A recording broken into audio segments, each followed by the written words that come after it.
بہت لمبی بات نہیں کرنا چاہتا، صحابہ کے موضوع پر تو بہت ساری تفصیلات ہیں، دلائل ہیں۔ مولانا سید سلمان حسینی ندوی صاحب کے انتقال کے بعد دو بحثیں چھڑ گئیں۔ ایک بحث تو ان کے لیے دعائے مغفرت کرنے اور نہ کرنے کے بارے میں۔ اصلاً تو لوگوں نے یہی چھیڑی، جبکہ یہ چھوٹی بات تھی اور کوئی بڑا مسئلہ نہیں تھا، لیکن جن لوگوں نے یہ بات چھیڑی وہ اللہ جانے کہ حق کے نادان دوست تھے یا دانا دشمن تھے، کی وجہ سے ایک دوسری بحث چھڑ گئی، اور خاص طور سے ان کا دینے والے لوگوں کو موقع مل گیا ان کا دفاع کرنے کا، بن گئی جیسے حضرات صحابہ رضی اللہ تعالیٰ عنہم کے بارے میں غلط باتیں کرنا، گستاخیاں کرنا، یہ کوئی خاص مسئلہ نہیں ہے، ایک اختلاف رائے ہے، بس ایک آدمی کا عمل تھا۔ بہت سے لوگوں نے شاید اسی کے رد عمل میں تعریفیں شروع کر دی ان کی، کاش یہ بحث نہ چھڑتی، انتقال ہوا، نماز جنازہ ہوتی جیسے سب کی ہوتی ہے اور بات ختم ہو جاتی، لیکن لوگوں نے بحث چھیڑ دی۔ تو اس میں جو زیادہ بڑی بات ہے، زیادہ بڑا مسئلہ ہے، وہ وہی ہے نظریے کا۔ حضرات صحابہ رضی اللہ تعالیٰ عنہم کا مسئلہ معمولی نہیں ہے،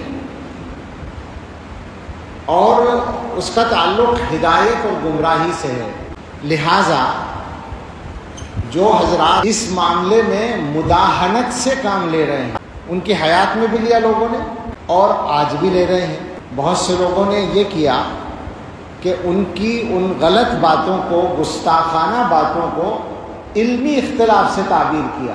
لوگوں کو یہی پتہ نہیں ہے کہ اختلاف کیا ہوتا ہے، اور یہ جو بات ہے کہ اختلاف رائے کو برداشت کرنا چاہیے، تو کون سا اختلاف رائے ہے جو برداشت کرنے کی گنجائش ہے، اور کون سی بات ہے جس کے بارے میں چپ رہنے کی گنجائش نہیں ہے۔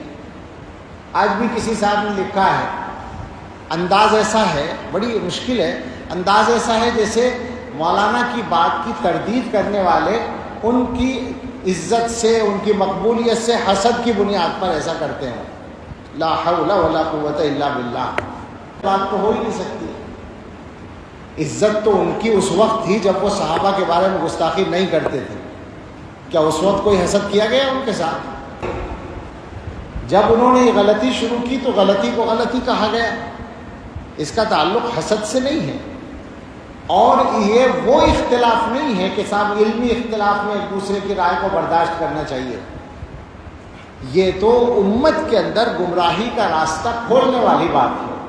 میں بہت ہی تکلیف کے ساتھ یہ بات کہوں گا، مسائل کی سنگینی کو میں آنے والے اسلامی کے لوگ یا صرف ان کے تلامذہ نہیں ہیں، ہمارے فضلاء بھی بہت سے پائے جاتے ہیں۔ سمجھ میں نہیں آتا کہ ایسا کیوں ہے۔ جو لوگ دین کی سمجھ گہرائی کے ساتھ رکھتے ہیں، ان کو یہ بات معلوم ہے کہ امت میں کون سے مسائل ایسے ہیں جو بالکل علامت کا درجہ رکھتے ہیں۔ بالکل سادہ سے انداز میں پوچھتا ہوں کہ صحابہ کرام کے سلسلے میں مولانا مرحوم کے رویے کے بعد کسی کی ہمت ہے، ان کا دفاع کرنے والوں کی بھی ہمت ہے کہ وہ یہ ثابت کر دیں کہ ان کو اہل سنت والجماعت میں شامل مانا جائے؟ صحابہ کے مسئلے کو اس موقع سے ہلکا بنانے کی کوشش نہ کی جائے۔ ظاہر انتقال کے بعد ایک ہمدردی ہوتی ہے، ہمیں بھی ہے، لیکن ہم جو دیکھ رہے ہیں کہ اس موقع کا غلط استعمال کیا جا رہا ہے۔ سے لوگ تعریفوں کے مضامین لکھ رہے ہیں، کسی آدمی کی بے شک کی جا سکتی ہیں، ذاتی طور پر اس واقعے سے پہلے، صحابہ کی گستاخی سے پہلے ان کے کمالات کو مانا جاتا تھا، اللہ تعالیٰ نے ان کو بہت صلاحیتیں دی تھیں، جیسے بہت سے لوگوں کو دیتے ہیں ان کو بھی دی تھی، کچھ ممتاز صلاحیتیں تھیں۔ عربی زبان پر جو ان کی قدرت تھی وہ نہایت، خاص طور سے بولنے پر وہ نہایت شاندار تھی، اس کی مثال ملنا مشکل ہے ہمارے ملک میں، بے شک تھی۔ لیکن اس کا یہ مطلب نہیں ہوتا کہ کسی کے کمالات کی بنیاد پر اس کی ہر غلط بات کو بھی غلط نہ کہا جائے، صحیح مان لیا جائے، یہ نہیں ہو سکتا۔ تعریفیں اپنی جگہ تھیں، لیکن اس واقعے کے بعد تو بات کرتے ہوئے تکلف ہونا چاہیے تھا لوگوں کو۔ اگر کچھ لوگوں نے یہ کہہ دیا کہ صاحب ان کے لیے دعائے مغفرت نہ کرو، میں نہیں کہہ رہا ہوں، میں یہ اس موضوع پر آخر میں بات کروں گا، کچھ لوگوں نے کہہ دیا تو اس پر ایسا ہنگامہ مچا اور اس پر دلیلیں دی جانے لگی، لا تسبوا الاموات اذکروا محاسن موتاکم وکفوا عن مساویہم۔ میں ایسے لوگوں سے ایک درخواست کروں اگر تو برا نہ مانیں، جو بات آپ مولانا کے لیے ثابت کرنا چاہتے ہیں، جس دلیل کو پیش کر رہے ہیں کہ اموات کو برا نہ کہو اور محاسن موتا کا ذکر کرو، مساوی کا ذکر نہ کرو، تو کیا بیچارے حضرات صحابہ رضی اللہ عنہم اس درجے میں بھی نہیں آتے تھے؟ کیا وہ اموات اور موتا میں نہیں تھے؟ سوال ہے نا یہ۔ آج آپ کو تکلیف ہے، ایک عام امتی کے بارے میں آپ ان احادیث کو منطبق کر رہے ہیں، یہ احادیث صحابہ کے بارے میں منطبق نہیں ہوتی۔ اس کا مطلب یہ ہے کہ اس ملک میں صحابہ کے حق میں بات کرنا جرم بن جائے گا۔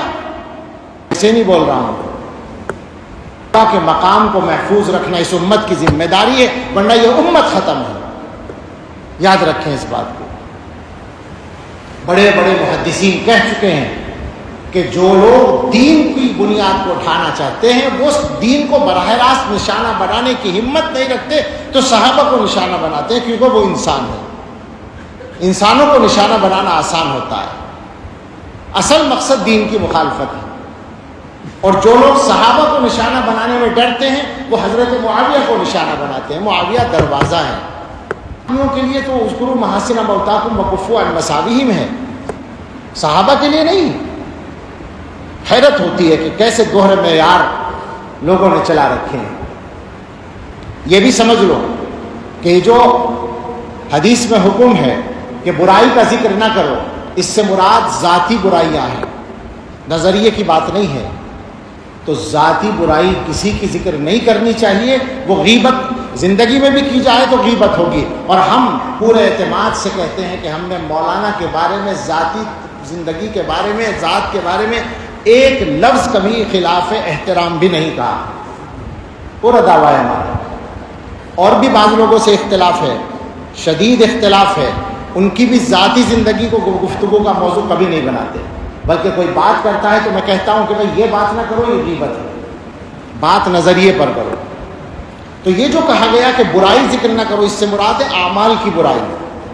کسی آدمی کے عمل کی برائی آپ کو معلوم ہے، اس کا انتقال ہو گیا، اب آپ کہیں کہ صاحب وہ اتنا خراب آدمی تھا، ایسا عمل کرتا تھا، یہ غلط ہے، اس سے روکا گیا ہے۔ محدثین نے باقاعدہ لکھا، امام نووی رحمۃ اللہ علیہ نے، کہ کفار اس سے مستثنا ہیں کفر کی بنیاد پر، منافقین مستثنا ہیں، اہل بدعت مستثنا ہیں، مبتدعہ کے ان کے نظریے کا ذکر کیا جائے گا غلطی کے، اس کو ظاہر کرنے کے لیے۔ تو لہٰذا اگر کوئی آدمی یہ کہے کہ گستاخی صحابہ، حضرت معاویہ رضی اللہ عنہ کی شان میں گستاخی یا دوسروں کی شان میں گستاخی، یہ غلط بات تھی، یہ ان کا غلط عمل تھا، تو یہ اس کے ذیل میں نہیں آتا کہ برائی ذکر نہ کرو۔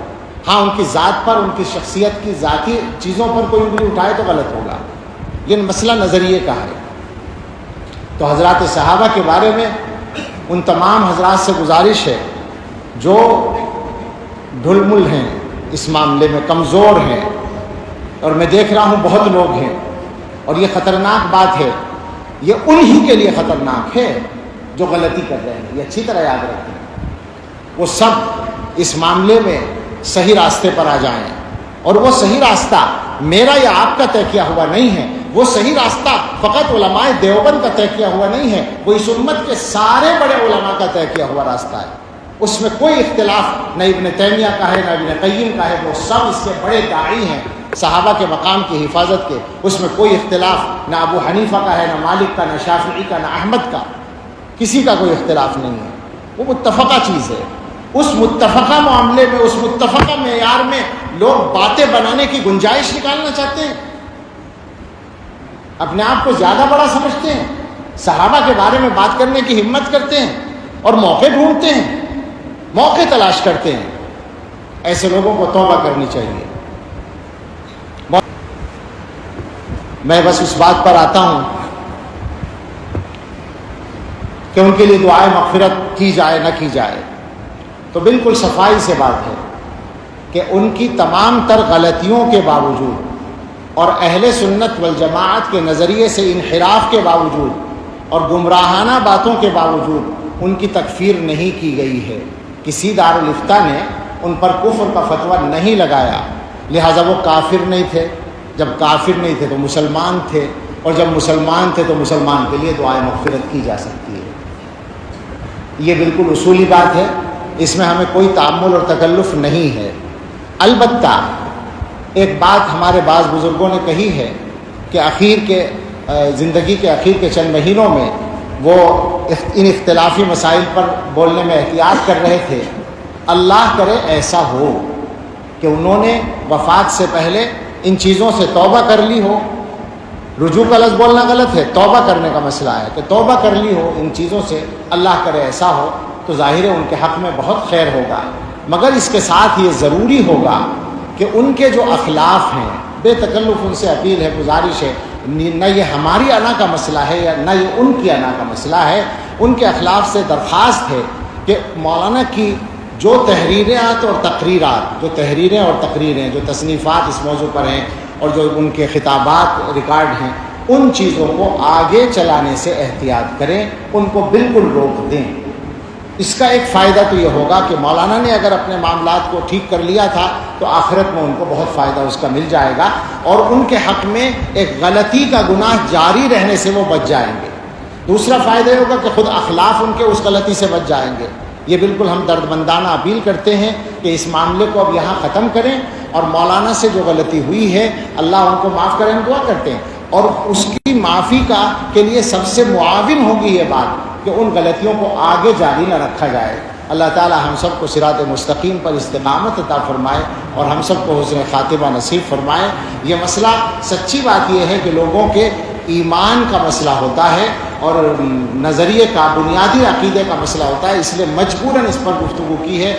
کسی کے انتقال پر اس طرح کی بات نہیں کی جاتی، لیکن چونکہ لوگوں نے بحث چھیڑی، اور میں نے شروع میں کہا کہ جن لوگوں نے یہ بحث چھیڑی پتہ نہیں وہ نادان دوست تھے یا دانا دشمن تھے. ایسی بحثیں ایسے موقعوں پر چھیڑنی نہیں چاہیے جس کی وجہ سے لوگوں کو غلط باتوں کے پھیلانے کا بھی موقع مل جاتا ہے. اللہ تعالی ہم سب کو صحیح توفیق عطا فرمائے. آمین. وآخر دعوانا ان الحمد